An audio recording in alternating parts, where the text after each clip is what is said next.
చంద్రబాబు నాయుడు గారు తెలుగుదేశంలోకి రమ్మంటే కొండమురళి గారు ఒకటే మాట చెప్పారు, దయాకర్ రావు ఉన్న పార్టీలోకి నేను రానన్నా అని చెప్పాడు. అదే దయాకర్ రావు సిగ్గు లేకుండా టిఆర్ఎస్ పార్టీలో మేము ఉంటే ఈ రోజు ఒక్క తల్లి తండ్రికి పుట్టినోన్నైతే నేను తెలుగుదేశాన్ని వదిలిపెట్టానన్నాడు.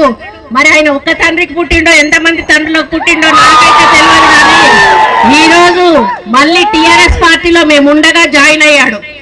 ఎల్బీ కాలేజీలో ప్రేమించి పెళ్లి చేసుకున్నప్పుడు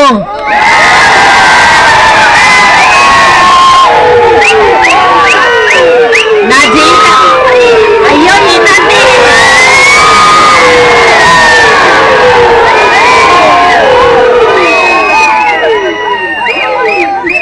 నా జీవితం అంతా కూడా ఇక పూల బాటలో పయనిస్తా అనుకున్నాను. కానీ ఈ రాజకీయాల్లోకి రావడం ఏదైతే జరిగిందో అప్పటి నుండి మా జీవితం ముళ్ళబాటైంది. కానీ ఏ రోజు కూడా పూలబాటగా కొనసాగలేదు అనే విషయం ఈ గ్రామ ప్రజలందరికీ కూడా తెలుసు. నిర్బంధించి రాజకీయంగా కొండ మురళీధర్రావు గారిని అంతమొందించాలని వారెంత ప్రయత్నం చేశారో వాళ్ళకంటే ముందే మనం మినిస్టర్ గా రాజకీయాల్లో ఎదగడం జరిగిందనే విషయాన్ని గుర్తించాలి. హాయ్ ఫ్రెండ్స్, మా టుడే టుమారో యూట్యూబ్ ఛానల్ చూస్తున్నందుకు చాలా థ్యాంక్స్. మరిన్ని లేటెస్ట్ వీడియోస్ కోసం వెంటనే సబ్స్క్రైబ్ చేయండి.